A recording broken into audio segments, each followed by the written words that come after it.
Section 1.15 application of Gauss's law. तो electric field यदि हमको एक जनरल चार्ज डिस्ट्रीब्यूशन कैसे निकालनी है तो उसका फॉर्मूला इक्वेशन में ऊपर दे रखा है, जो कि बेसिकली क्या आ रही है हमारी इक्वेशन जो ऊपर दे रखी है वो है भाई इलेक्ट्रिक फील्ड जो है इंडिविजुअली सारे छोटे छोटे चार्जेस की वजह से लिख के जोड़ लीजिए। वहाँ पे आप देख सकते हैं इक्वेशन 1.75 वो यही कहती है क्यू डेल्टा वी का सम करना है हमको upon r square r cap, जहाँ पे अपन आर कैप हर क्यू डेल्टा वी से उस पॉइंट का लिख देंगे, तो इससे फील्ड आ सकता है।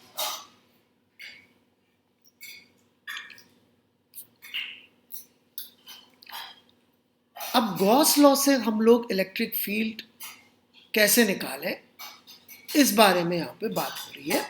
तो उसमें सबसे पहले कह रहे हैं कि गॉस लॉ से इलेक्ट्रिक फील्ड निकालने के लिए सिमेट्रिक चार्ज डिस्ट्रीब्यूशन होगा तो निकल जाता है।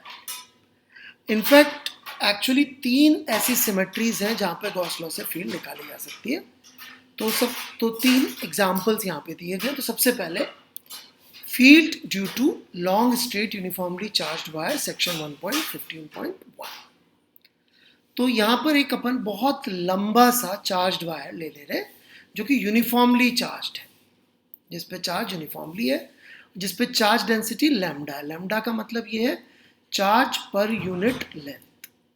Charge per unit length lambda सवाल में हमको दे रखी है।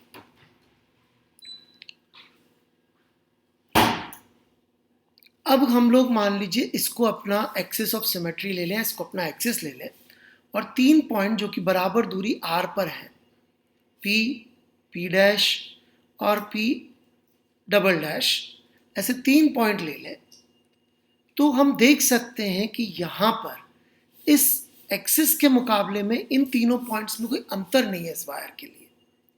इसलिए यहाँ पर यदि फील्ड का मैग्नीट्यूड E1 आएगा या E आएगा तो यहाँ पर भी मैग्नीट्यूड E ही आएगा, या यहाँ पे E डैश लिख लें, यहाँ पे E डबल डैश लिख लें। तो ये क्या कह रहा है कि इन सब जगहों पर फील्ड वेक्टर के मैग्नीट्यूड सेम होंगे क्योंकि ये तीनों पॉइंट इस वायर के लिए सिमेट्रिकली प्लेस्ड है, तो इनके मैग्नीट्यूड तीनों जगहों पर सेम होंगे। नेक्स्ट अब ये बात कर रहे हैं डायरेक्शन की। डायरेक्शन में इनका कहना है कि यदि यहां पर रेडियली आउटवर्ड आ रही है फील्ड तो P डैश पर भी और P डबल डैश में रेडियली आउटवर्ड ही आ रही होगी बिकॉज ऑफ सिमेट्री। क्योंकि जब इसको ऐसे घुमा के देखें गोल तो आप देखेंगे कि ये P डबल डैश पॉइंट यहाँ पहुंच जाएगा, तो अल्टीमेटली फील्ड वैसी की वैसी होनी चाहिए जैसी E की थी। तो सब जगहों पर जो है वो फिगर में आप देख सकते हैं कि रेडियली आउटवर्ड ही आ रही होगी। इसका आप ये प्रूफ भी दे रहे हैं कि किस तरह से रेडियली आउटवर्ड आ रही होगी।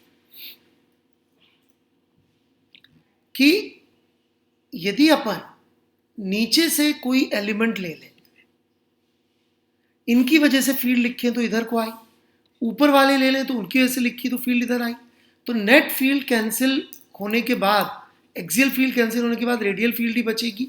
तो इस तरह से आप देख सकते हैं कि जो ऊपर अपन ने लाइन एलिमेंट लिया P1 और नीचे जो लाइन एलिमेंट लिया P2, इनकी वजह से जो एक्सियल कंपोनेंट ऑफ फील्ड है ये वाला कंपोनेंट, ये तो हो गया कैंसिल, और कौन सा बचा, सिर्फ रेडियल कंपोनेंट ही बचा, सिर्फ रेडियल कंपोनेंट ऑफ फील्ड ही बचेगा।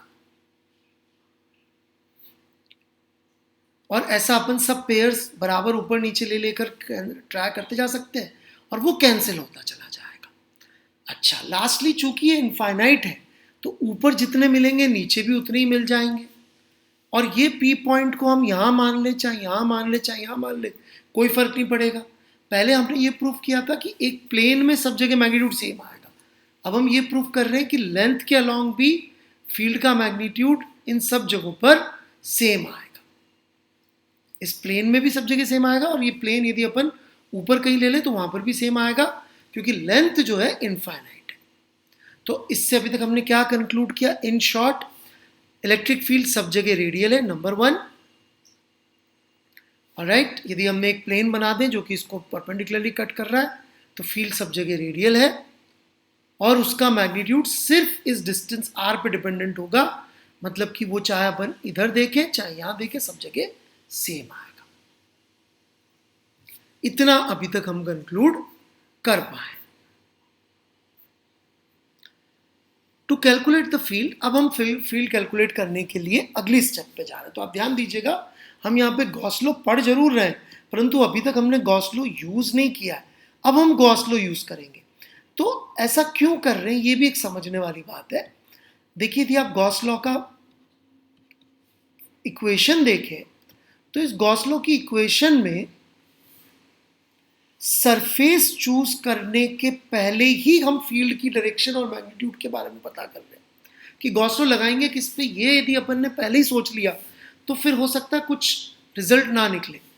तो हमने पहले फील्ड का बारे में बहुत सारी चीजें गॉस लॉ लगाने से पहले ही पता कर ली, क्योंकि उससे हमें मदद मिलेगी ऐसी गॉसियन सरफेस चूज करने में जिससे कि डॉट प्रोडक्ट करना आसान होगा। तो स्टेप 1 हमेशा गॉस लॉ की एप्लीकेशन में होगी कि हम फील्ड के बारे में पता करें।